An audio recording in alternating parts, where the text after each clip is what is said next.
Medo brihadvrataha padastrayo bahishchasan aprajanam ya ashramaha antastrilokyastvaparo grihamedo brihadvrataha. Please repeat.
Mataji, please.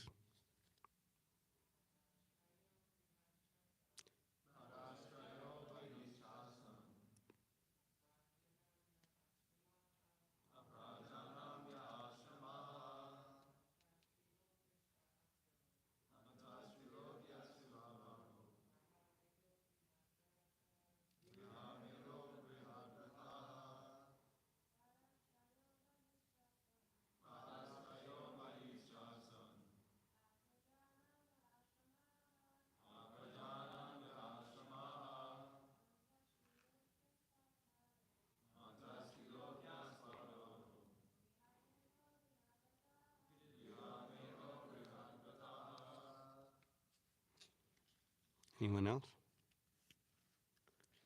Okay, so before I start the class, this is relative. It's a very heavy class. If anyone is sensitive or please don't mind. But this is a very heavy purport, so you can just read. So Padatrayaham, the cosmos of 3/4 of the Lord's energy. Bahihi, thus situated beyond. Thus situated beyond. Sorry. Cha, and for all. Asan, were. Aprajanam, of those who are not meant for rebirth. Ye, those. Ashramaha, status of life. Antaha, within. Trilokyaha, of the three worlds. To, but. Aparaham, others. Grihamedaham, attached to family life. Abrihat vrataham, without strictly following a vow of celibacy. Can you move this? I want to read from the book. Do you mind moving that? I want to read from the book.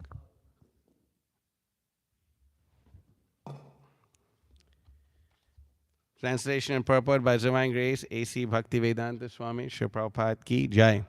The spiritual world, which consists of three-fourths of the Lord's energy, is situated beyond this material world, and is especially meant for those who will never be reborn. Others who are too attached to family life and who do not strictly follow celibacy vows must live within the three material worlds. Purport. The climax of the system of Varnashram Dharma or Sanatan Dharma is clearly expressed here in this particular verse of the Srimad Bhagavatam.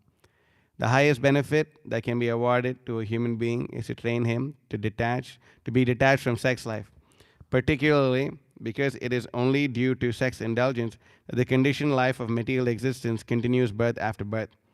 Human civilization in which there is no control of sex life is a fourth class civilization, because in such an atmosphere, there is no liberation of the soul encaged in the material body.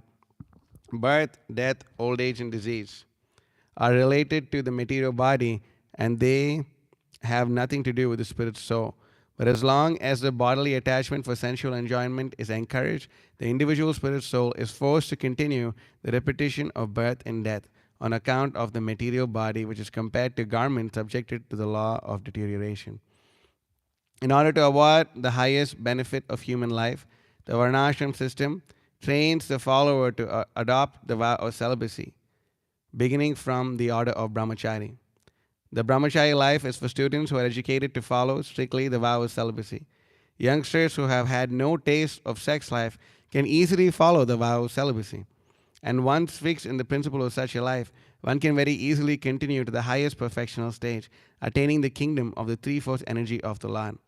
It's already explained that in the cosmos of three-fourths energy of the Lord, there is neither death nor fear, and one who is one is full of the blissful life of happiness and knowledge. A householder attached to family life can easily give up life of sex indulgence if he has been trained in the principles of the life of a brahmachari. A householder is recommended to quit home at the end of 50 years. Pancho Panchashodham Vanam Vrajet, and live a life in the forest. And then, being fully detached from family affection, he may accept the order of renunciation as a sannyasi, fully engaged in the service of the Lord. Any form of religious principles in which the followers are trained to pursue the vow of celibacy is good for the human being, because only those who are trained in that way can end the miserable life of material existence. The principles of nirvana, as recommended by Lord Buddha, are also meant for ending the miserable life of material existence. And this process, in the highest degree, is recommended here in the Srimad Bhagavatam with clear perception of ideal perfection, although basically there is no difference between the process of Buddhists, Shankarites, and Vaishnavites. For promotion to the highest status of perfection, namely freedom from birth and death, anxiety and fearfulness, not one of these processes allows the follower to break the vow of celibacy. The householders and persons who have deliberately broken the vow of celibacy cannot enter into the kingdom of deathlessness. The pious householders of the fallen yogis or the fallen transcendentalists can be promoted to the higher planets within the material world, one-fourth of the energy of the Lord. But they will fail to enter into the kingdom of deathlessness. Abrihadvratas are those who have broken the vow of celibacy. The vanaprasthas are those retired from family life, and the sannyasis or the renounced persons cannot break the vow of celibacy if they want success in the process. The brahmacharis, vanaprasthas, and sannyasis do not intend to take rebirth, apraja, nor are they meant for secretly indulging in sex life. Such a fall down by a spiritualist may be compensated by another chance for human life in good families of learned brahmanas or of rich merchants for another term of elevation. But the best thing is to attain the highest perfection of deathlessness as soon as the human form of life is attained. Otherwise, the whole policy of human life will prove to be a total failure. Lord Chaitanya was very strict in advising his followers in this matter of celibacy. One of his personal attendants, Chota Haidas, was severely punished by Lord Chaitanya because of his failure to observe the vow of celibacy. For a transcendentalist, therefore, who at all wants to be promoted to the kingdom of God beyond material miseries, it is worse than suicide to deliberately indulge in sex life, especially in the renounced order of life. Sex life in the renounced order of life is the most perverted form of religious life, and such a misguided person can only be saved if by chance he meets a pure devotee. Om Agyanatimirandhasya Gyananjana Shalakaya Chakshunmilitam Yena Tasmai Shri Gurave Namaha Shri Chaitanya Manobhishtam Sapatam Yena Bhutale Swayam Rupa Kadam Mahyam Dadati Swapadantikam Vandeham Shri Guru Shri Utafada Kamalam Shri Gurun Vaishnavamsha Shri Rupam Sagajatam Sahagana Raghunathan Vitam Tam Sajivam Sadvaitam Savadhutam Parijana Sahitam Krishna Chaitanya Devam Shri Radha Krishna Padan Sahagan Lalita Shri Vishakan Vitamsha He Krishna Karuna Sandho Dinabandho Jagatpate Gopesha Gopika Kanta Radha Kanta Namosate Tapta Kanchana Gaurangi Radhe Vrindavaneshwari Rishabhanu Sute Devi Pranamami Hari Priye Vancha Kalpatarubhyasya Kripa Sindhubhyevacha Patitanam Pavanebhyo Vaishnavebhyo Namo Namaha Namo Om Vishnu Padaya Krishna Prishthaya Bhutale Srimate Bhakti Vikasa Swaminati Namane Nijaguru Hari Vanya Krishna Chitto Vichinto Parihita Pitrige Hadyanda Sangsara Kupaha Prabhu Bhajana Sukabdo Majjayan Swam Svavishvo Bhuvi Jayati Vikaso Bhakti Purvo Yatindraha Nama Om Vishnu Padaya Krishna Prishthaya Bhutale Srimate Bhakti Vedanta Swaminati Namane Namaste Saraswate Deve Gauravani Pracharine Nirvishesha Shunyavadi Paschati Deshatarine Vagisha Yasya Vadane Lakshmi Yasya Chivakshisi Yasyaste Hridaye Samvitam Nrsimhamaham Bhaje Jai Shri Krishna Chaitanya Prabhu Nityananda Shri Advaita Gadadhara Shri Vasadi Gaur Bhaktivinoda Hare Krishna Krishna Krishna Hare Hare Hare Rama Rama Rama Hare Hare Mukam Karti Vachalam Pangam Langaite Girim Yat Kripatamaham Bande Shri Gurum Dinatarinam Paramananda Madhavam Shri Chaitanya Ishwaram. So this is a very sobering verse helping us understand the very serious path of devotional service that one has to take up in order for them to. Could you help me with this, bro? And just move this to the table. Yeah, awesome. Thank you. Hare Krishna. So there's a very serious verse helping us understand, how sober a person must be in order for them to go back home, back to Godhead in this life. The Srimad Bhagavatam, actually, Prabhu, do you mind? What happened now? It's too far away.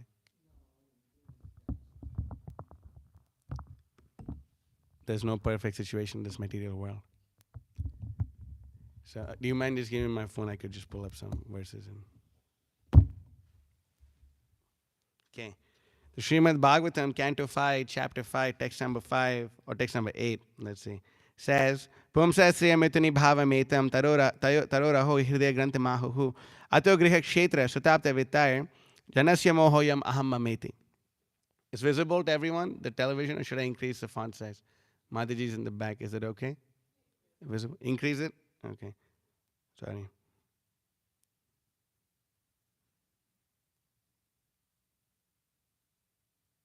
Is that good? Okay. Translation. The attraction between male and female is a basic principle of material existence. On the basis of this misconception, which ties together the hearts of male and female, one becomes attracted to his body, home, property, children, relatives, and wealth. In this way, one increases life's illusions and thinks in terms of I and man. Purport.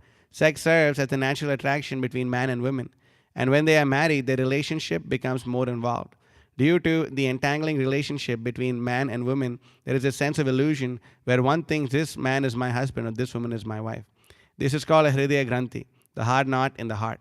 This knot is very difficult to undo, even though a man and women separate either for the principles of varnashram or simply to get a divorce. In any case, the man always thinks of the woman and the woman always thinks of the man. Thus, a person becomes materially attached to family, property, children, although all of these are temporary. The possessor, unfortunately, identifies with his property and wealth. Sometimes, even after renunciation, one becomes attached to a temple or to the few things that constitute the property of a sannyasi. But such attachment is not as strong as family attachment. The attachment to the family is the strongest illusion. In the Sati Samhita is stated, Brahmadhya yajnavalkadya muchyante stri sahayinaha bodhyante kechanai tesham vishesham cha vido viduhu. Sometimes it is found among exalted personalities like Lord Brahma that the wife and children are not a cause of bondage. On the contrary, the wife actually helps further spiritual and life and liberation. Nonetheless, most people are bound by the heart by the knots of marital relationship, and consequently they forget the relationship with Krishna. So this is a very, this is The first part of the purport speaks so much about this as to how we are bound up in this material world. This material world is a perverted reflection of the spiritual world. And what is the spiritual world? It's a beautiful, loving, conjugal pastimes of Shri Shri Radha and Krishna. It's easy for us to sing this bhajan. Radha Krishna pranamor, jugala kishore, jivane marane gati, ara nahi more. Then it's easy for us to say Radha and Krishna pranamor, jugala kishore. The beautiful, young, youthful couple of Raja. They are my life and soul. Radha Krishna Pranam Jugala Kishore. Jivane Marane Gati Ara Nahi more. In my life and in my death, I do not want anything else.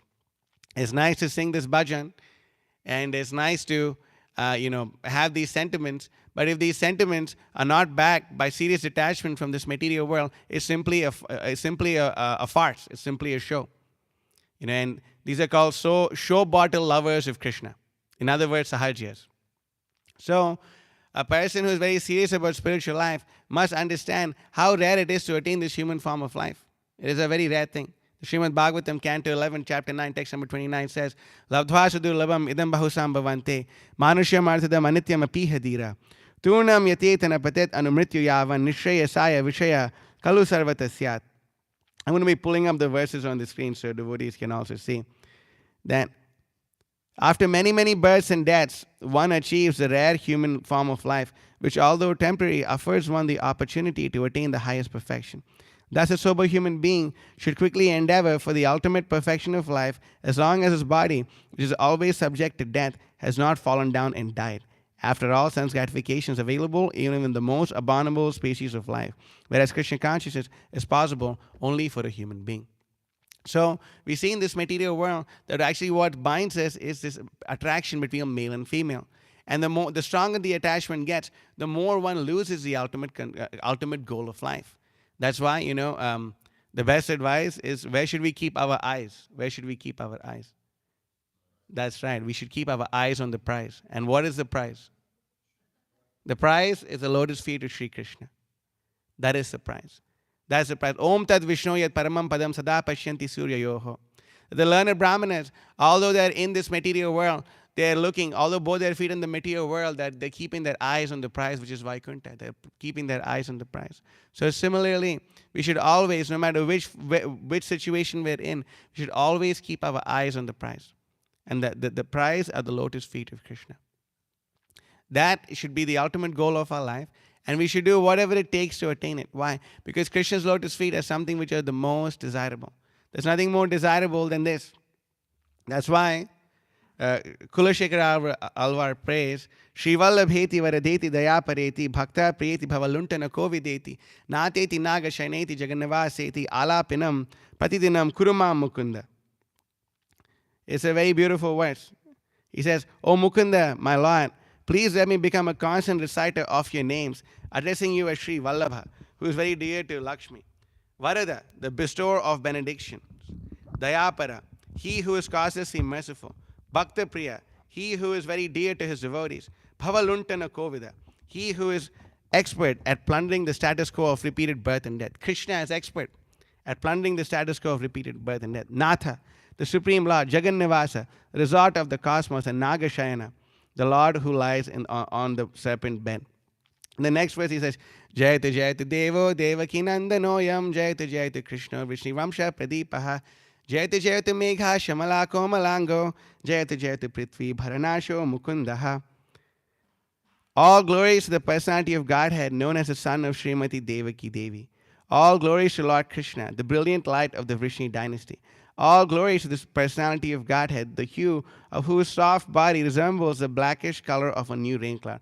All glories to Lord Mukunda, who removes the burden of the earth. And there's so many beautiful, I'll just quote this one more verse. Mukunda mudma pranipatya che bhavantam ekantam ihantam artam avismritishtvat charanarvinde bhave bhave metu bhavat prasadat.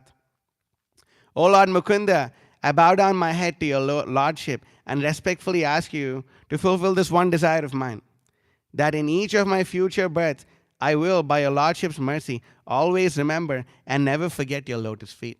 So that is the prize. We should keep our eyes on the prize. The goal is to always remember Krishna's lotus feet and never forget him.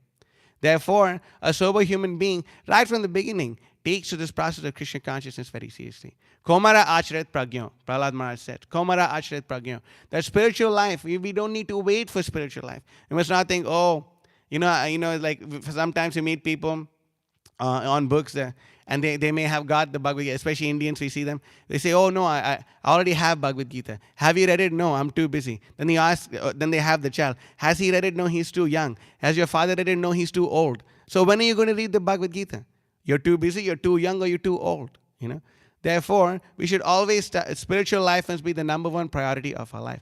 Komara acharet pragyo. We must start our spiritual life right from childhood. Right from childhood. Why? Because we should understand the gravity of this. That's why Prabhupada said 50% of his mission is to establish Daiva Varnashram Dharma. It's very important. Why? When you establish Daiva Varnashram Dharma, when people understand the transcendental social system established by the Supreme Personality of Godhead, Krishna, then people can be trained from their very childhood to attain this. Nowadays, I was very surprised to know, and when it turned out to be true, that children in the modern civilization, especially in the West, they start masturbating from the age of 8, 9, 10. They start so young.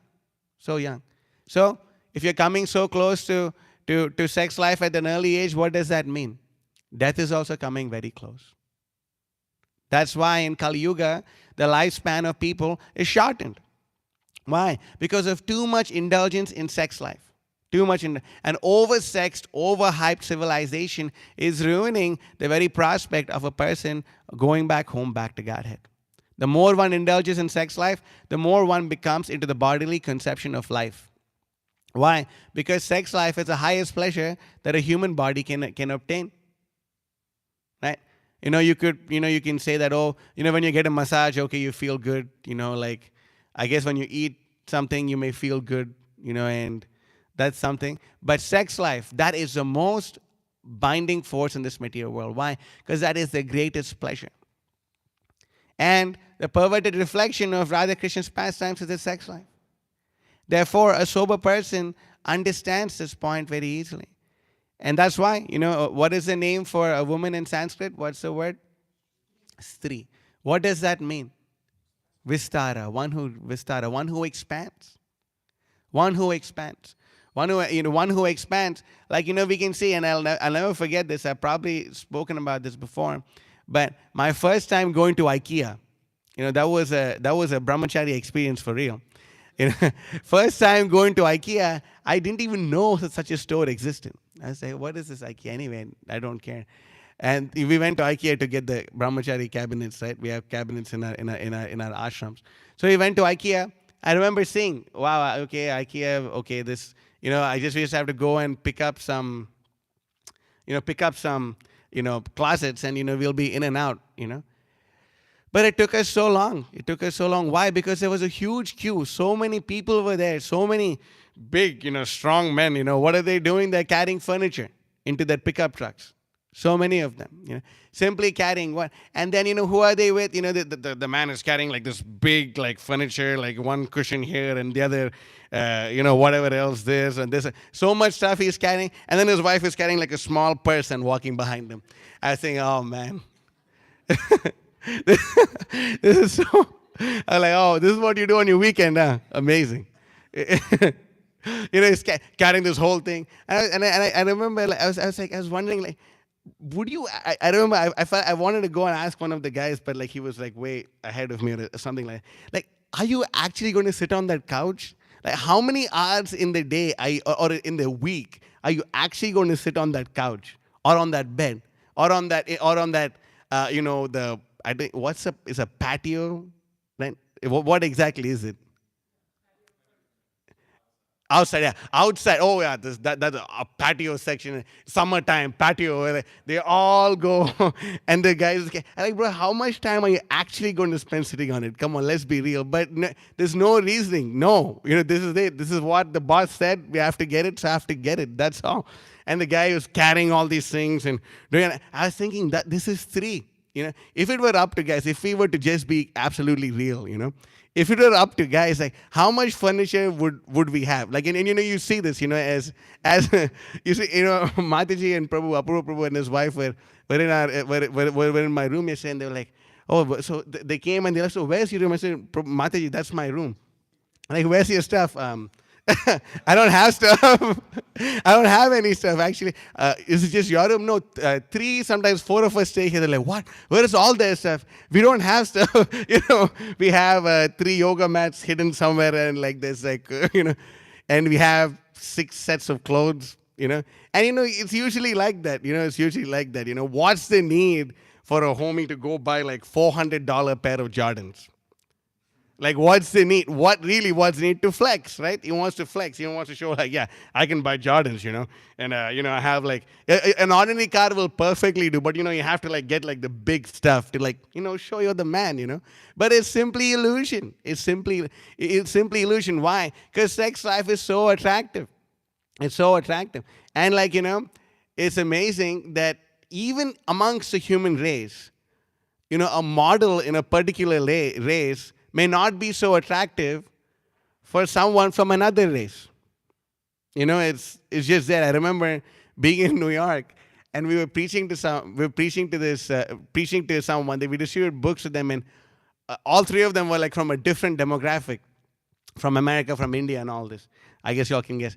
But they came, and then like one of them was telling, and like, bro, this guy's actually like a model, like back in whichever place he's from. And I remember myself and who was it? Myself and I think it's Ananda Prabhu. I don't remember exactly who it was. Like, really, you're a model? How are you a model? Like, you, bro? Like, you're so scrawny. Like, what the heck? But he was a model and a big dadu. You look at his, like, Instagram and, like, so many followers and all of them writing, like, their, like, praises and glorification of his body in their own language. I was thinking this is such an illusion. This attraction is such an illusion. We can see that amongst the race. And then what to speak of among the species, Like a very attractive woman who so many men are lusting over. Would an elephant care for that woman? No. The elephant wouldn't give a fig about that woman at all. What needed, like, elephant's not like, well, yeah, that's a pretty Mataji, But like, but the elephant finds the big fat she-elephant so attractive, The skin of a she-elephant is like so coarse and so horrible. But we don't think like, Prabhuji, did you look at that elephant? No. No one's going to say, did you look at that elephant? No one cares to look. Why? Because that's the illusion. It's not designed like this. But there was a point of time where you used to be with your male elephant buddies and say, hey, did you look at that fat female elephant? Yeah, she's pretty attractive. There was a point of time, in the course of our transmigration within this material world, there has been a point of time in our life where we thought, wow, it's so attractive, so nice, so amazing. But it's not. It's simply an illusion. It's simply an illusion. It's simply what binds us in this material world. Simply what binds us in the material world. Time and again. You can see anywhere. Everyone is so busy. The birds are busy taking care of their family life. The beasts are busy taking care of their family life. The fish are busy. Everyone is busy taking care of their family life. They all are. But, a sober person understands that what is this? Why to simply get entangled in something if you don't have to get entangled in it? Why simply? What's the use? What is there so amazing? What is there so amazing? It's simply an illusion. It's simply an illusion.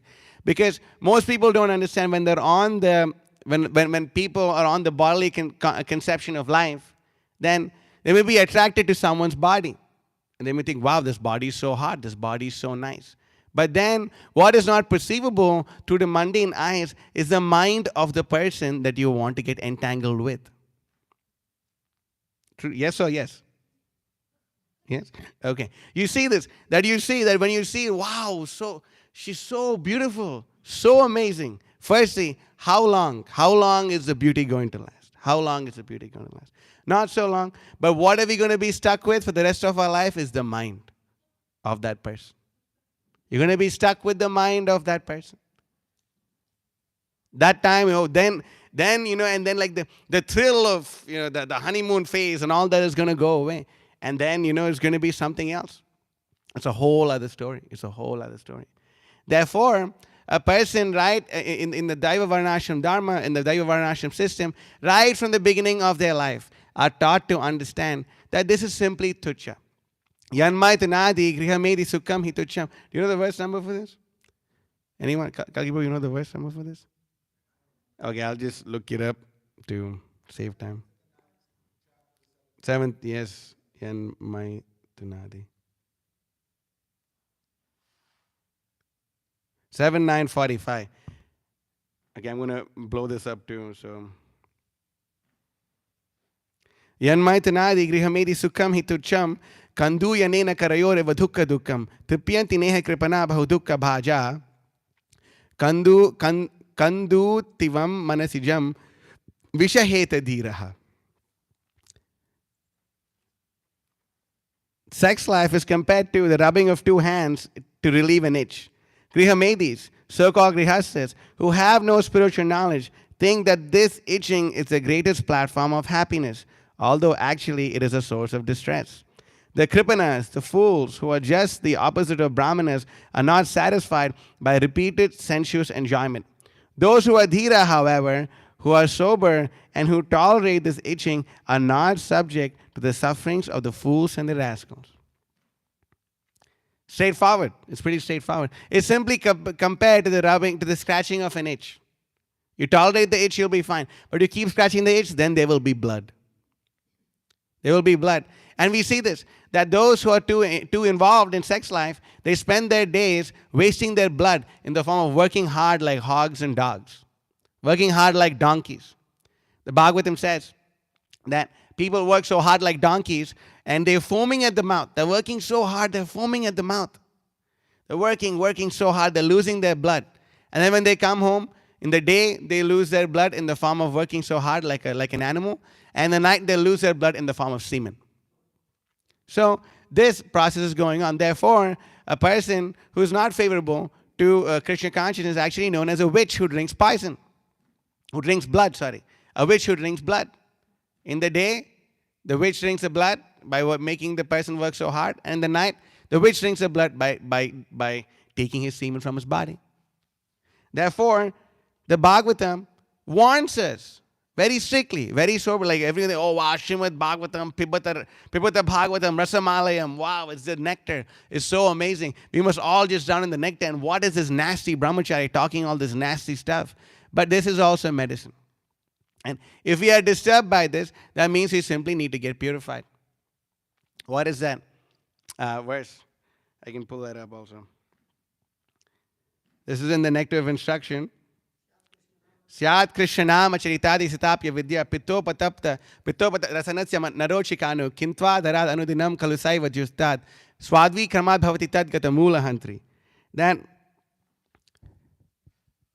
the holy name, character, pastimes, and activities of Krishna are all transcendently sweet like sugar candy. Although the tongue of one afflicted by the jaundice of ignorance, avidya, cannot taste anything sweet, it is wonderful that simply by carefully chanting these sweet names every day, a natural relish awakens within his tongue, and his disease is gradually destroyed at the root. You see? But you see, if we find this to be very bitter, then we must hear more of it. We must hear more of it. We must read the Bhagavatam more. Because the Bhagavatam is full of stuff like this. It's full of stuff like, you may think, oh, the second canto, after the second canto is going to stop. No. In the third canto, in the fourth canto, in the fifth canto, in the sixth canto, every part of the Bhagavatam repeatedly reminds us of this point. Repeatedly reminds us of this point. Because this is the main attraction. This is the main thing which binds us in this material world. If we become Sahajiyas, for example, we were in a Sahajiya temple some time ago, and there, we had just finished the 5th canto, chapter 25, and the next chapter was 5th canto, chapter 26, descriptions of the hellish planets. So the next day, by the will of providence, I was scheduled to give the class. And then we got an email saying, we are going to be skipping over the 26th chapter of the 5th canto.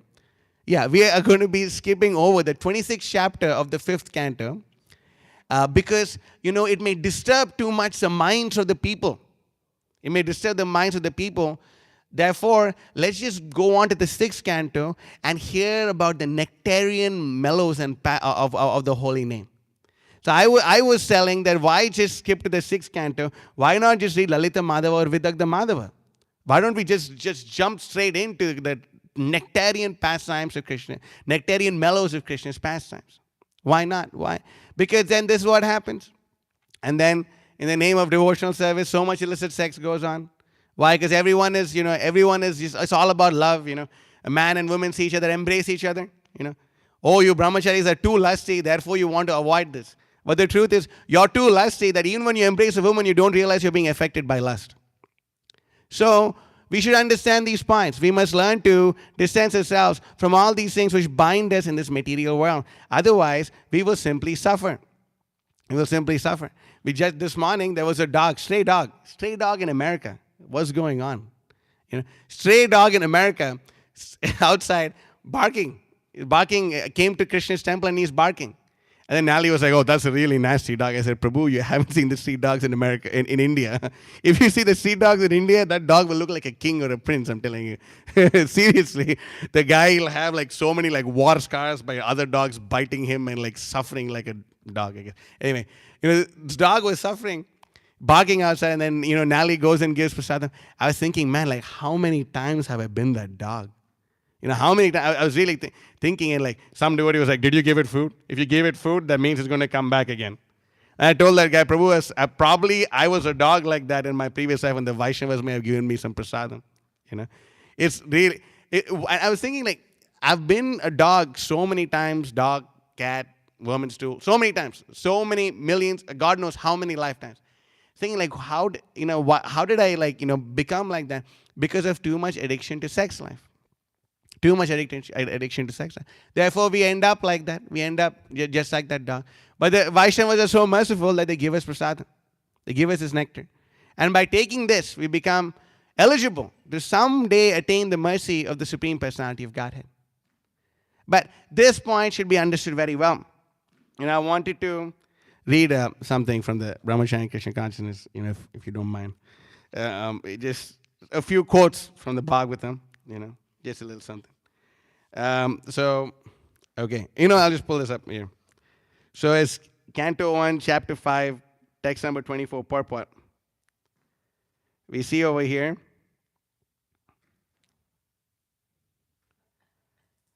In this purport. Okay.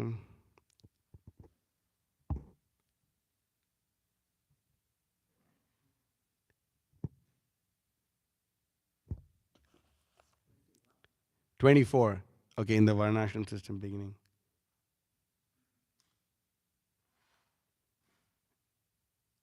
Okay, yeah. In the system of Varnashrama, which is the beginning of actual human life, small boys after 5 years of age are sent to become brahmacharis at the guru's ashram, where these things are systematically taught to boys, be they king's sons or sons of ordinary citizens.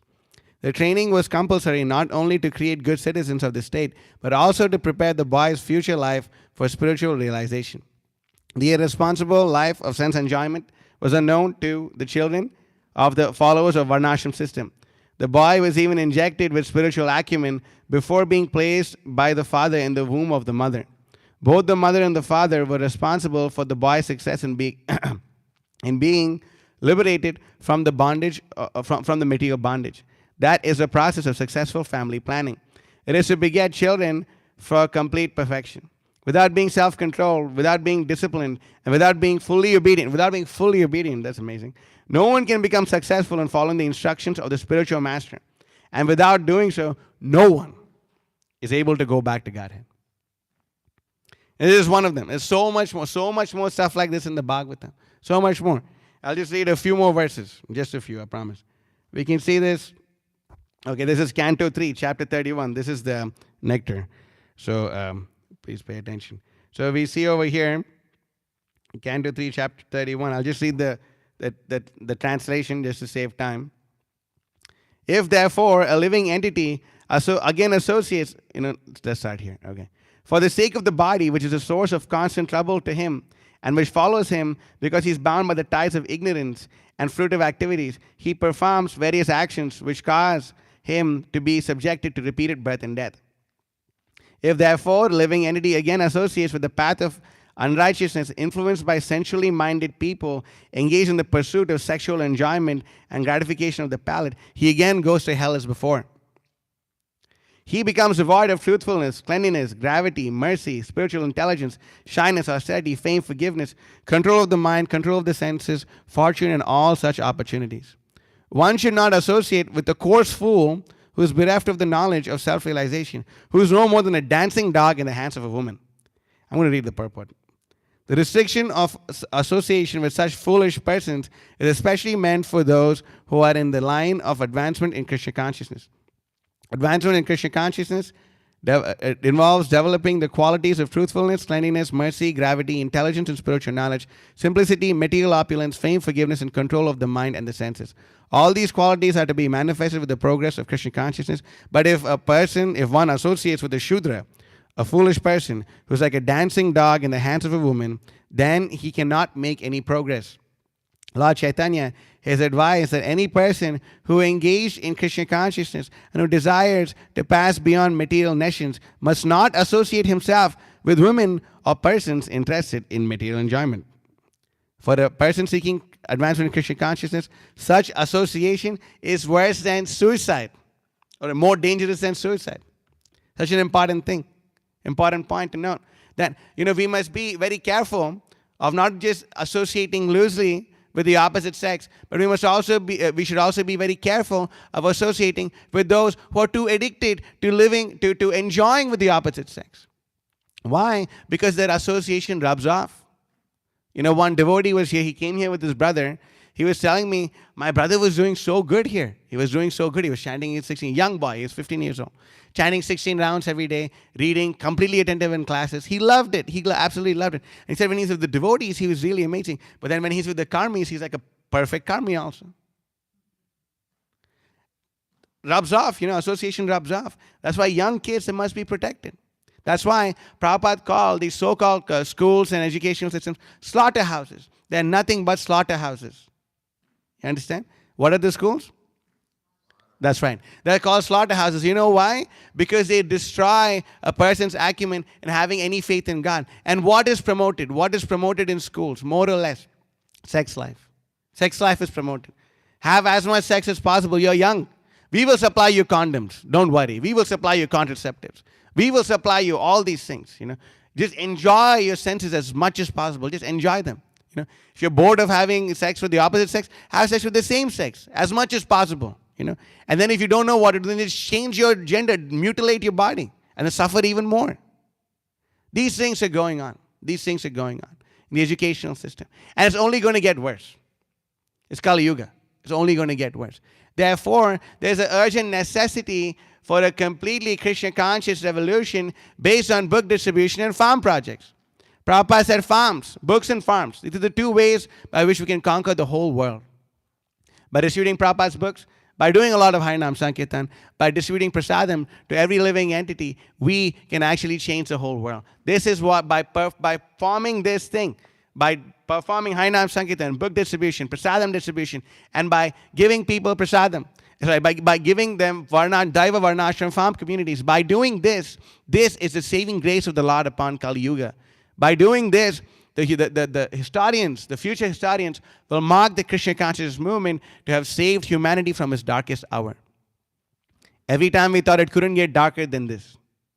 My spiritual master was saying, when homosexuality was normalized in society, they thought, it couldn't get worse than this. But now it's like a normal thing. Now, you see. Now. Then next what will happen? Then they'll start promoting sex with animals. And then they'll say, at least we're having sex only with one animal, We're monogamous, only have sex with one pig every day, And then it just goes on and goes on and goes on and goes on. Where is the end to this? Where is the end to this degradation? Is there an end to tamaguna? No, it doesn't. It all starts with proper training. It all starts with proper training. That's why, even in the Krishna conscious movement, Prabhupada wanted the grihasthas to be grihastha brahmacharis. That means sex only for procreation. That is the ideal. Sex only for procreation. This must be spoken. People are, you guys are so fanatical, you're saying that. I'm not saying this, the Bhagavatam is saying this. And if you have a problem with the Bhagavatam, you really have a problem in your life. Big one, actually. The biggest one, actually. So it's very important for us to understand this. There's a beautiful nectarian verse. Shinvata Swakata Krishna, Punya Shravana Kirtana, Hridayantasya Badrani, Vidunote Suhirsatam. It's such a nectarian verse. It's such a beautiful verse. It's 1 to 17. Okay, wow. So Sri Krishna, the personality of Godhead, who is a Paramatma, super soul in everyone's heart, and the benefactor of the truthful devotee, cleanses desire for material enjoyment from the heart of the devotee who has developed the urge to hear his messages, which are virtuous in themselves, which are in themselves virtuous and properly heard and chanted. Such a nectarian verse. Wow. Just, and what's Prabhupada's purport going to talk about? Ras Leela? Maybe like Krishna stealing the lunch of the cowherd boys, or the cowherd boys stealing the lunch of Krishna? No. What does Prabhupada's purport speak about? Prabhupada, expands upon this point and how, he quotes the Shikshastaka and all this other stuff. And then he goes on to speak about, where is this? Okay, the Lord is more anxious to take us back into his kingdom than we can desire. Most of us do not desire at all to go back to Godhead. Only a very few men want to go back to Godhead. But anyone who desires to go back to Godhead, Sri Krishna helps in all respects. Now, this is very important. Prabhupada writes about this. One cannot enter into the kingdom of God unless one is perfectly cleared of all sins. The material sins are products of our desires to lord it over material nature. It is very difficult to get rid of such desires. Women and wealth are very difficult problems for the devotee making progress on the path back to Godhead. Many stalwarts in the devotional line fell victim to these allurements and thus retreated from the path of liberation. But one who is helped by the Lord himself, the whole process becomes as easy as anything by the divine grace of the Lord. It doesn't stop here. To become restless in the contact of women in wealth is not an astonishment, because every living entity is associated with such things from remote time, practically immemorial, and it takes time to recover from this foreign nature. But if one is engaged in hearing the glories of the Lord, gradually he realizes his real position. By the grace of God, such a devotee gets sufficient strength to defend himself from the state of disturbances. Gradually, all disturbing elements are eliminated from his mind. So you see, Prabhupada is talking about this in the purport. Why? Prabhupada could have spoken about so many things. Why does Prabhupada talk about it? Because this is a reality check. It's a reality check. We think that, yes, I'm totally qualified to read the books of the previous acharyas. I'm totally qualified to delve in the mellows of love of God. And I have like a personal relationship, with Radha and Krishna and all this. Let's see how personal is that relationship. How much are you freed from the sex desire? Get real. Hey guys, get real. Anyway, Abhimanyu knows what I'm talking about. There's a guy who said that. But, get real. Get real. How free are we from sex life? The brahmacharis, one of the main things they have to control is their eyes. Where do your eyes go? You know, and you know who else knows? Krishna in your heart knows. And you know who else knows? Sakshat Hari, the spiritual master, the representative of the Supreme Personality of Godhead, of Sarvagya, the representative of Sarvagya. He knows. Looking at a disciple, he can tell, is this guy faking it or is he actually going to be making it? He knows. Just by looking. So, we can get real. We have to get real. How much are we afflicted by sex desire? How much are we praying to the Supreme Lord to remove us, free us from sex desire? Then we'll know. And what is the easy way to get rid of sex desire? Very simple. Meditate upon the beautiful transcendental eyebrows of Lord Sri Krishna. You look at Krishna's beautiful smiling face. Krishna's beautiful smiling face. Krishna's face is so beautiful. Look at his eyebrows. Just by meditating upon Krishna's eyebrows, the lusty desires are removed from a person's heart. Looking at Krishna's beautiful lotus feet. I remember the first time I saw Radha Govinda's lotus feet. We can see Govinda's lotus feet. And Lord Govinda's lotus feet are like rubies. They're like rubies. They're like, beautiful rubies. They're very, very attractive. They're very beautiful. The beautiful lotus feet of Krishna. They're very amazing. But a sober person must meditate upon this. He must understand this. Otherwise, even in spite of all these instructions, if we still mess up, then, who can save us? Who can save us? That's why the Bhagavatam says, Matirna Krishne Paratasvatova Mitopi Padeta Graha Vratanam Adanta Gobir Vishatam Tamishram Punas punas sharvata sharvananam. I'm trying to find the verse. Okay, 7:5:30. So we see this over here in the Bhagavatam, that you can meet so many people. You can give them really good advice. You can give them the best advice. You can talk to them about Krishna consciousness. But they are so foolish. They are so foolish that they take a vow to remain stupid. They take a vow to remain stuck in the dark well of family life. Over here, you see 7:5:30. Very amazing verse. Prahlad Maharaj replied, because of their uncontrolled senses, persons too addicted to materialistic life make progress towards hellish conditions and repeatedly chew that which has already been chewed. Their inclinations towards Krishna are never aroused, either by instructions of others, by their own efforts, or by a combination of both. Nate vidu swartha gatim hi vishnum durashraya he bahiratamanana andayatane rupagiyamana sepi shatatram urudhamni baddaha. Persons who are strongly entrapped by the consciousness of enjoying material life and who have therefore accepted as their leader or guru a similar blind man attached to external sense objects cannot understand that the goal of life is to return home back to Godhead and engage in the service of Lord Vishnu. As blind men guided by another blind man miss the right path and fall into a ditch, materially attached men led by another materially attached man are bound by the ropes of fruitive labor, which are made of very strong cords, and they continue again and again in materialistic life, suffering the threefold miseries. So, all the people that are looked up to in this world, who are they? Savidvara hoshta karai samshita purusha pashuhu. That the so-called leaders of this world that people look up to so much, they're no better than hogs, dogs, camels, and asses.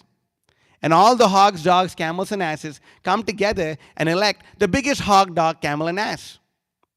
This is the best hog, Haribol, Like, keep this guy on the throne. Let's see. But this is what goes on. This is what goes on. Therefore, brahmacharya is so important. Varnashrama is so important.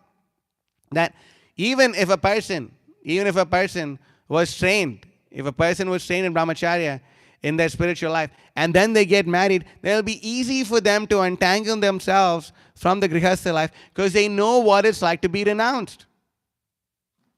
They know what it's like to be renounced. Why is there so much discipline? Why is there so much discipline in the brahmacharya ashram? So you can be self-disciplined in the grihastha ashram if you get married. If there's no discipline, where's the question of self-discipline?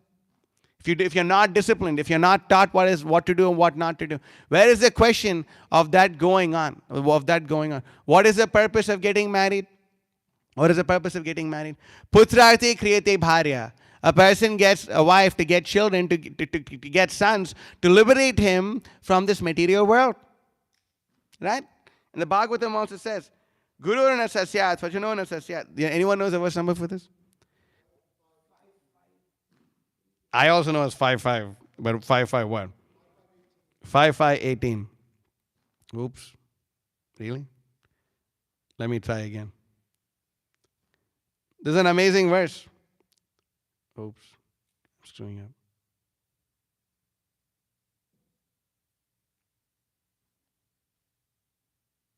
Okay, there you go.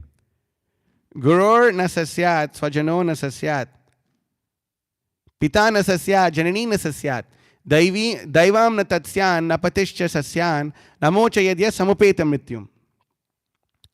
One who cannot deliver his dependents from the path of repeated birth and death should never become a spiritual master, a relative, a father, a husband, a mother, or a worshipable demigod. So when we become a parent, it is the primary duty of the parent to deliver the child back home, back to Godhead. That is the primary duty.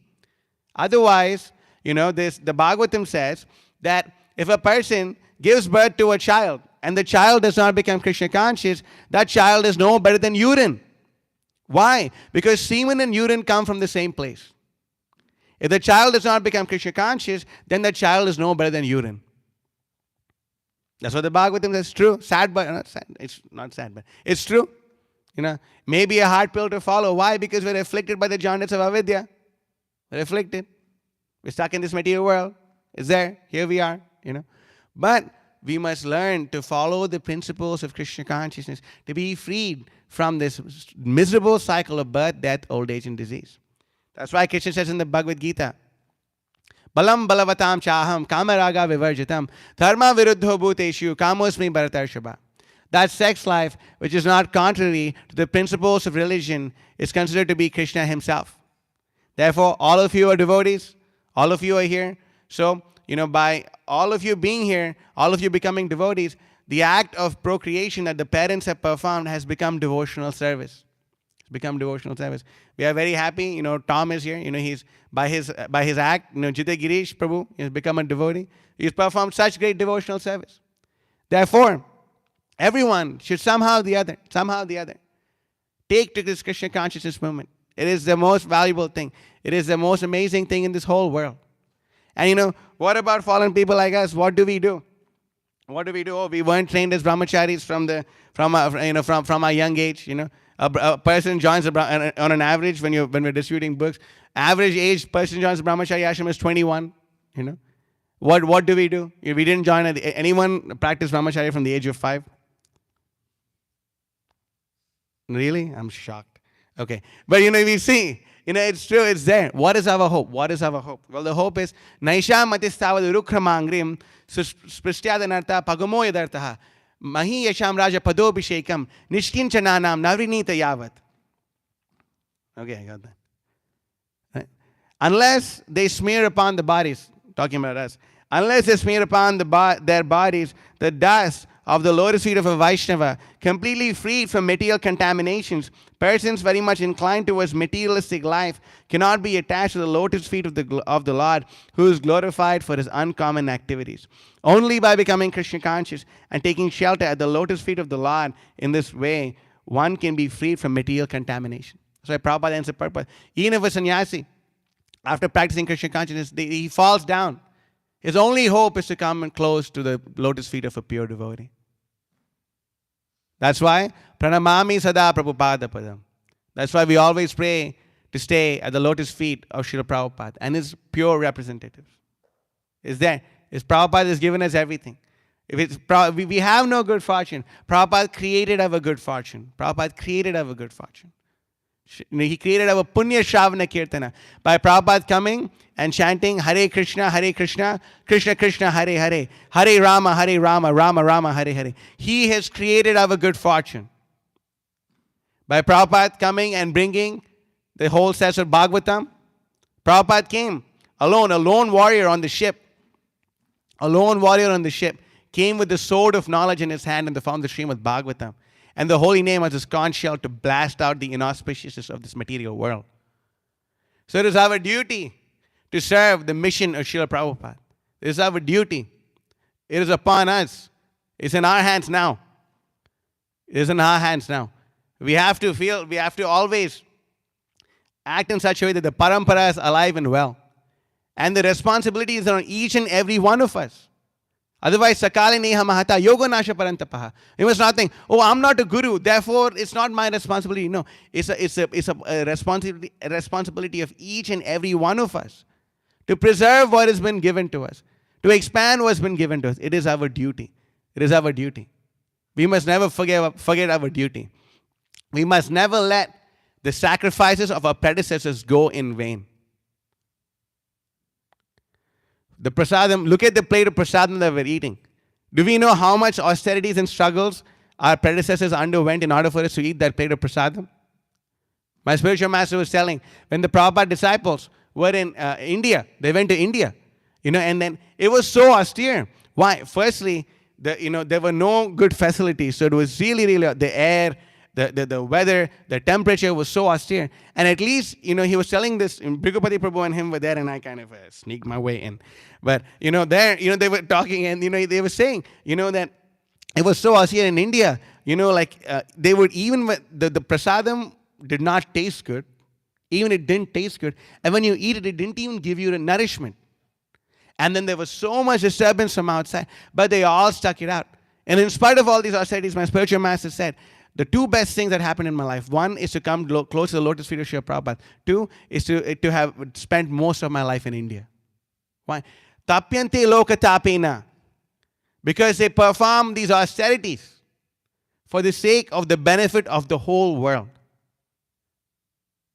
Our predecessors have sacrificed their health, have sacrificed their wealth, have sacrificed everything in order for us to have the opportunity that we have. We must not just think the Prabhupada disciples, every book distributor before us, all the Sankirtan devotees, all the devotees in the Krishna conscious movement, all the people who watched the past, everything. It is all boiled down to right here, right now. What are we going to do about it? Are we going to just mess up this opportunity and just lose this great opportunity to go back home, back to Godhead? Or are we going to keep our eyes on the prize? That's up to us. Don't move, don't blink. Don't look anywhere else. Uttasya jagrita prapya varam nibodhame. Shurasya dara nishitam duratyaya. Wake up. Enough sleeping. We should wake up from the lap of the witch called Maya. We must wake up. This is a very urgent message. Wake up. We should go and take the spiritual life seriously. It's like a razor's edge. It could cut us here or there. Be cautious. You're in war. You're in a war zone right now. The bombs are flying all over you. No time to space out. It's time to get real with yourself and with everything else. So please take this. We should all take a vow to take to this process of Krishna consciousness seriously and understand what a great opportunity we have. So I'll end the class over here. If there's any questions, comments, protests, or corrections, we can take them now.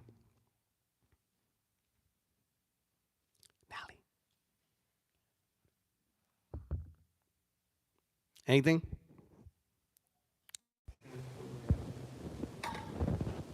What was going on? Yes? No? Mataji, you have something? Please. Can you please give Mataji the mic? Otherwise, the brahmacharis is going online. I'm going to be really upset. Oh, there is no mic. You could take this, yeah. Otherwise, I'm going to get that. Here's the music. It won't come that far. What do we do, Chandan? No, Mataji.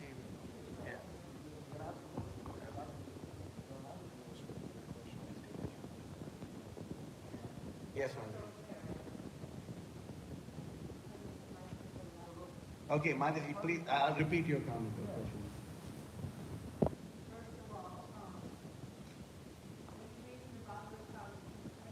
Yeah. This was ordained by my spiritual master. Yes. So I'm sorry. I didn't plan for it at all. Like Vishnu, I didn't plan.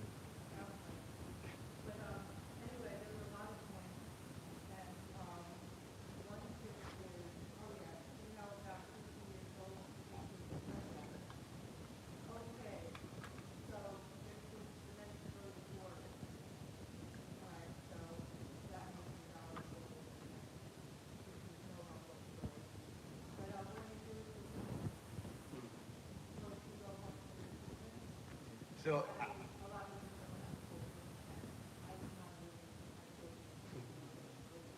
right. So, we see this that in the Mataji was saying that what do we do at the age of 50? All right, we go to the forest, but Vrindavan is not a forest anymore. What about the women? Live with their children, and she's saying, I wouldn't want to live with my children. So the thing is simple. Firstly, the purport says that the age of 50 is for vanaprastha. You could, at the age of 50 is vanaprastha. So husband and wife can still stay together after the age of 50. But they focus on their spiritual life. They focus on their spiritual life. And, if they can't go to Vrindavan, just like, both of you are here, you're serving so amazingly. Ranchor Prabhu and his wife are here. They're taking to Krishna consciousnus seriously. And this is the best use, is the best thing of what we have. That we come and we push on the Krishna consciousness movement as seriously as possible. We see Haripada Prabhu and his wife. They also did the same thing. So this opportunity is there. And yes, the ideal is that's why Prabhupada wanted to establish Varnashram Dharma. Right now, the most practical thing we can do is this, that husband and wife, they continue to, preach Krishna consciousness, teach devotees. That's why Jayadvaita Maharaj, he was saying that one of the things our movement lacks is grandmothers. The grandmothers are so helpful in training to have younger kids come up. So all this valuable guidance is there. So ideally, yes, the women should go and should be with their children. But if it's not such an ideal situation, the husband and wife, they can continue to preach Krishna consciousness until the end. But certain detachment has to be there. Has to be. And ideally, a facility must be created for the Matajis who have given their life to Srila Prabhupada. Ideally, it must be there. And that time the husband can take sannyas and go, and the Mataji can she'll also be taken care of. That's the ideal, you know. And in an ideal Dayavarnashram situation, that point of time, yes, and the mother, she stays with the son. That's there. But this is the most practical thing we could do right now. Yes.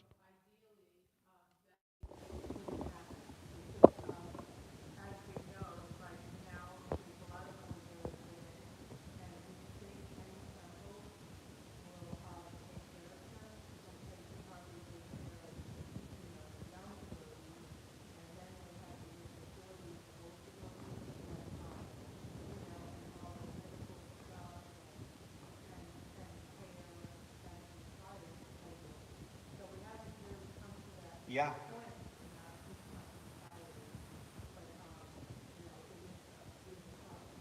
It is certainly a problem. And Mataji's point, for those who are listening online, it's although that's the ideal, we're not there. There's so many, older devotees, older women.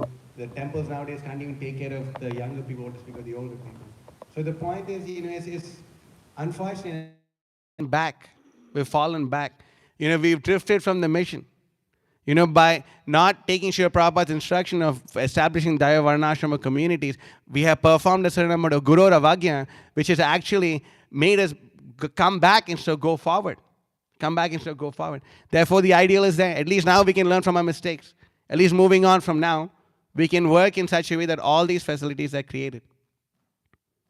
Is that okay, Mataji?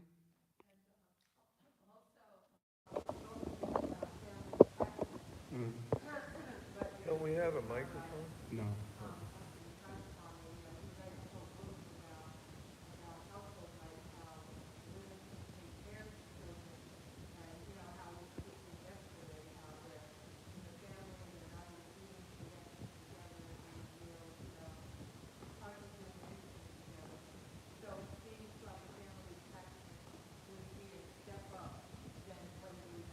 Certainly.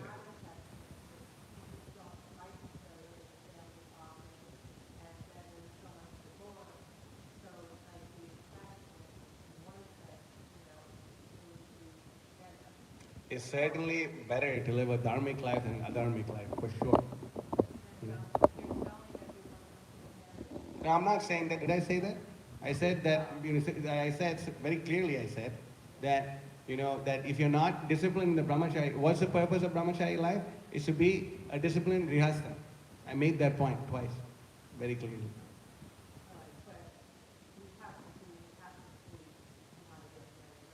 You have to what?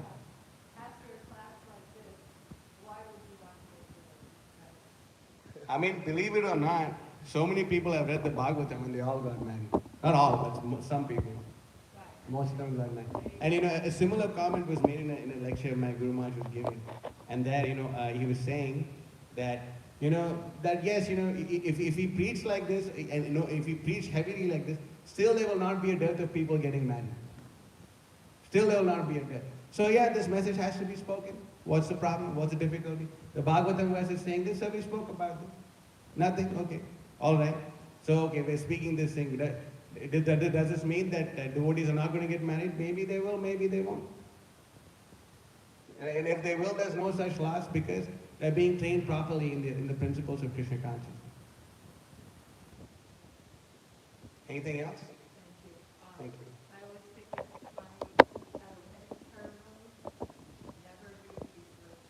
Yeah, the wedding ceremony is a little different. Different sloks for different folks, I guess.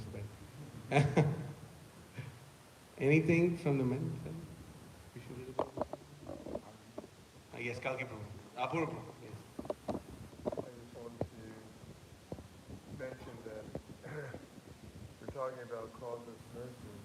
One devotee actually approached Prabhupada and asked him, I don't understand how I got this.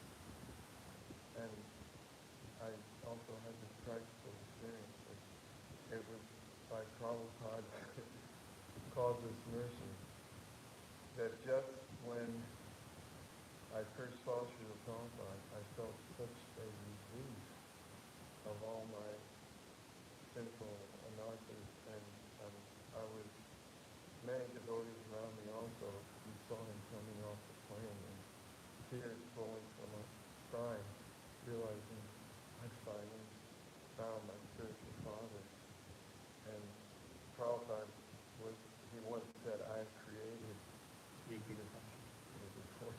Yeah. Prabhu was saying as to how, when he first saw Prabhupada, he just felt like the causeless mercy of Prabhupada. He couldn't understand how Prabhupada come off the airplane and all this, and he would naturally feeling ecstatic symptoms. He understood that he's finally found his spiritual master. Yes, Kalki Prabhu? Aryan? Oh, we're out of time.